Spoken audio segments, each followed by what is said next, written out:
Well, hello, ladies and gentlemen. My name is Dr. James Nathaniel McCollum. I'm honored to share with you as much information about the Prattsville McCollum family as I can remember. Here goes. My grandfather, Alexander McCollum, he is said to have come from the area near Jackson, Mississippi. I don't remember him. He was born into slavery in the year of 1845.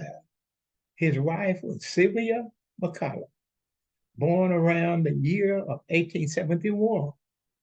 I do remember her, Grandma Sylvia, when I was a small child. She was short, had long hair, wavy hair, was Prattsville Indian with dark, smooth skin. And I can remember her voice.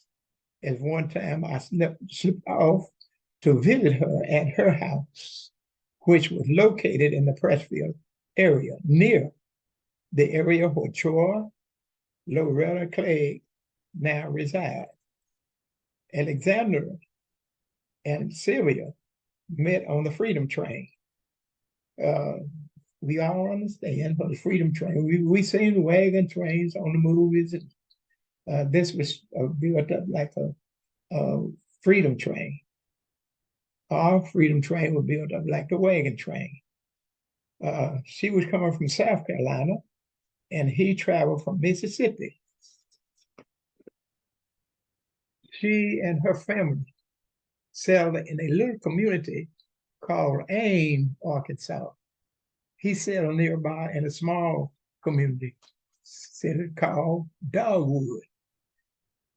They were married in Dogwood, Arkansas, in Grant County by a minister by the name of Reverend J.T. Newton on the November 4th, 1890. Sylvia was only 19 years old, and Alexander was 45 years old. They later made their way to Prattsville, Arkansas. I have a copy of the marriage certificate, but can't seem to locate it at this moment. Grandpa Alexander was over 25 years older than Grandma Sylvia. So it was possible that he had children prior to meeting her. That union produced Ed, Jake, Albert, Oscar, Lizzie, Gertrude, and Fred. Ed was the eldest, and I have an interesting story about Ed that was very devastating and tragic, but was headline news back in 1903. Word in the community was that Ed was initially accused of not removing himself from the sidewalk as he walked the street with a white woman approaching that were living in Sheridan.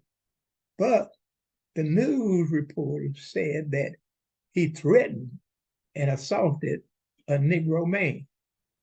He quickly got his family together and posted them in Malvern, Arkansas, in the hope that they would not be found in that area.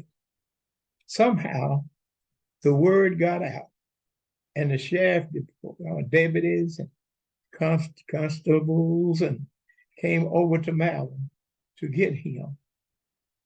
In the tussle, his wife and two children, small children, got away and ran far away to Toledo, Ohio, while Ed fought and shot a constable in the process. He was chased down, arrested, then was extradited over to Grant County Jail.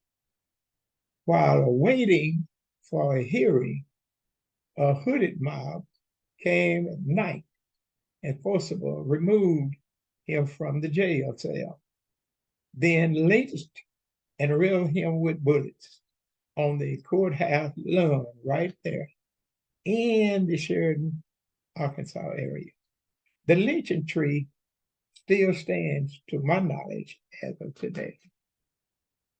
So that left Jake, Albert, Oscar, Lizzie, Gertrude, and Fred, my father.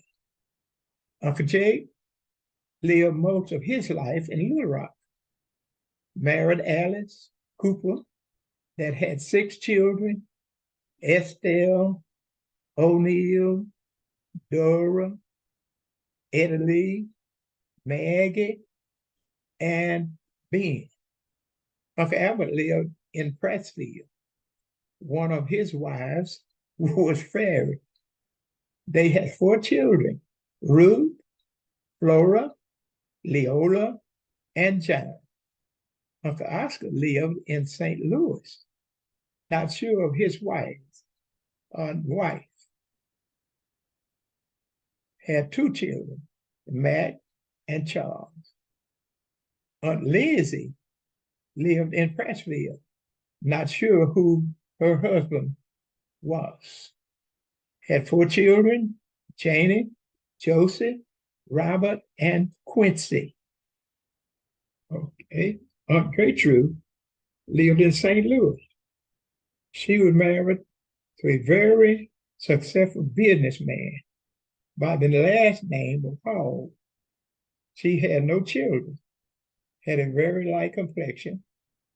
It is said that her father was a white man, but we not sure of that. She was considered wealthy and made an annual trip to Prattsville when I was a little boy. My daddy, Fred, resided in Prattsville, married Willie Fay Humphrey as his queen, my mother. We had 6 children: Gladys, Ernestine, Orlandus, Joe, Leela, and myself, James Nathaniel. Now, if you look at the pictures of the family tree that we have, you will be able to see some of our ancestors and the offspring, and then trace it straight to you. So I challenge you, be proud of your heritage, be proud of who you are. We thank God for our family simply because we are a blessed family. We are blessed, and we want to thank God for it. Thank you for listening. Seasons may come, seasons may go, but there's one thing you should know. Life or death can tear us apart. With faith and love, we'll stay together. Seasons may change through thick and thin. Family remains standing as one. We know there is a brighter day. With faith and love, we'll stay together.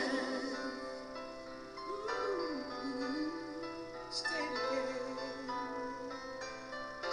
We'll stay together.